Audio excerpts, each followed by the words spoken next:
à regarder en notre sein, au sein de notre propre Église catholique, et de voir les signes de lutte interne, de rivalité, des gens qui se dominent les uns et les autres, et qui n'ont pas encore atteint cette maturité spirituelle dont parle Saint Paul, et qui se comportent encore comme des hommes et des femmes de chair, qui n'arrivent pas à surmonter pour avoir l'Esprit de Dieu en eux, pour collaborer à l'œuvre de Dieu. Jésus, mes frères et sœurs, dans le passage de l'Évangile, continue sa mission. Et cette mission, c'est d'annoncer la bonne nouvelle. Et en annonçant cette bonne nouvelle, d'avoir toujours cette attention de compassion, de pitié envers nos frères et sœurs malades. Il se trouve dans la maison de Pierre, où sa belle-mère est frappée d'une forte fièvre. On appelle Jésus au secours et Jésus, en lui imposant les mains, arrive à faire baisser cette fièvre. Et l'exemple de la belle-mère est l'exemple type que nous sommes invités à copier aujourd'hui. On nous dit immédiatement que sa fièvre est baissée, qu'elle a recouvré la guérison, la bonne santé. Elle se met à servir pour dire qu'elle collabore à sa façon à la mission de Jésus-Christ. Quel bon exemple de belle-mère. Et je suis sûr que dans nos familles, nous aimerions avoir cette belle-mère assez généreuse, assez gratuite, qui impacte positivement nos vies de famille. Et non pas des belles-mères qui mettent les bâtons dans les roues, surtout des mariés. Cette belle-mère nous offre l'exemple de quelqu'un qui a reçu les grâces et les bénédictions de Dieu, parce que les grâces et les bénédictions de Dieu sont toujours super abondantes.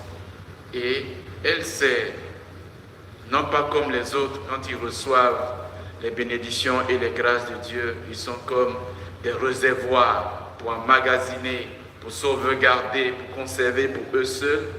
Elle a reçu la grâce de la guérison, la grâce de l'énergie renouvelée, de sa vigueur renouvelée en elle, et tout de suite, elle se met à servir de façon généreuse, gratuitement.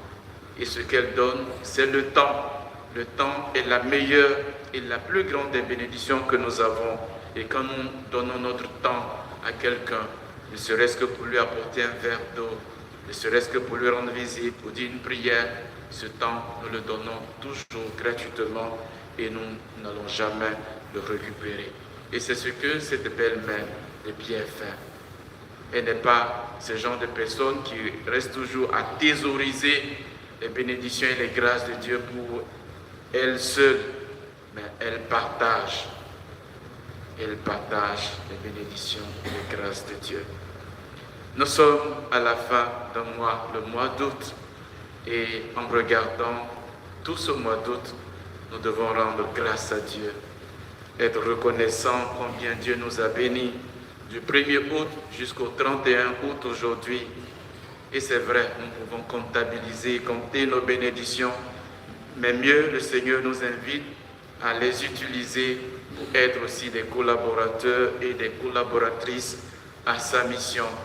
Non pas à les garder pour nous seuls comme des réservoirs qui cherchent toujours à accumuler, qui ne sont jamais satisfaits, mais à les partager généreusement comme la belle-mère en servant nos frères et sœurs.